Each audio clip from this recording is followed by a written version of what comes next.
So I thought about doing a video today on my screw up yesterday because I did not do a video yesterday, and so the streak was broken, and it was going to talk about like Cal Ripken and Lou Gehrig and all sorts of streaks that get broken, and how really it was on my part, it was just because frankly it was the end of the day and I forgot. But I'm not going to talk about that. Instead, gosh, if I haven't said this already, and if I have, I think it's worth repeating over and over and over again. I want to bring up the whole question of big picture. There's all sorts of experiences that we are having during this period. Some people are being rejuvenated. Some people are having the time for rest. Some people are going through extreme trauma. Some people are experiencing loneliness. It's sort of, there's all sorts of experiences that are going on.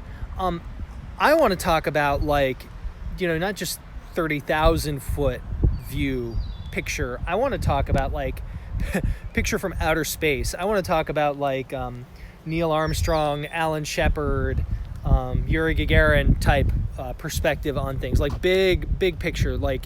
And by big picture, I'm thinking, what is the Lord looking to accomplish by means of allowing this global pandemic? What's the Lord looking to accomplish? He creates and sustains all things in being. He knows what's going to happen. He is intimately involved with everything. He allows evil. Doesn't cause it, but he allows it. In the mystery of grace, in the mystery of redemption, for whatever reason, the Lord allows evil to come in. Okay, so why is this happening? Why is this happening? What is going on? I think that's, again, it's a question we could ask for ourselves personally, but I think there's also the question about just humanity. And I think we can talk about, you could talk about broad questions of sin and things like that. The world's sinful and therefore we're being punished. Yeah, honestly, I think that's a little simplistic.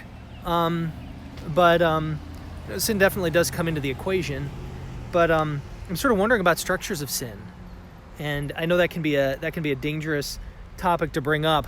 But I'm not just talking about like particular economic policies or things like that.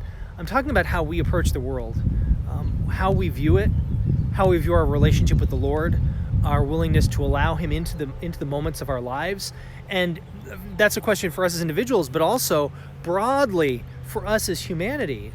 Where is the Lord? Do we live as His children?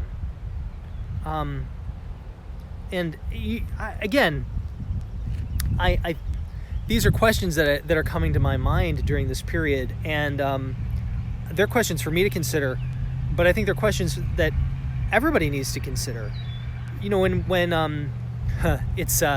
It provides me a bit of consternation these days as people talk about getting back to things, or getting back to normal, or how about we just take a pause and think for a second? Because for a lot of people, their previous normal really wasn't that great. It really wasn't for a lot of people.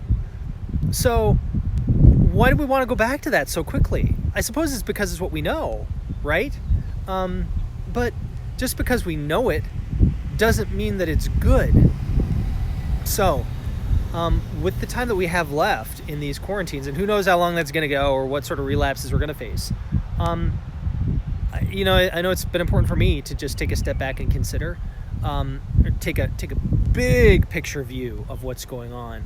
And I really want to encourage you to do that as well in your life, in the world. Why is the Lord allowing this? What is He looking to draw out from us as individuals and from all of humanity because of it? Kind of what I really wanted to say, and we can save the streak, Lou Gehrig, Cal Ripken question for another day. You all take care.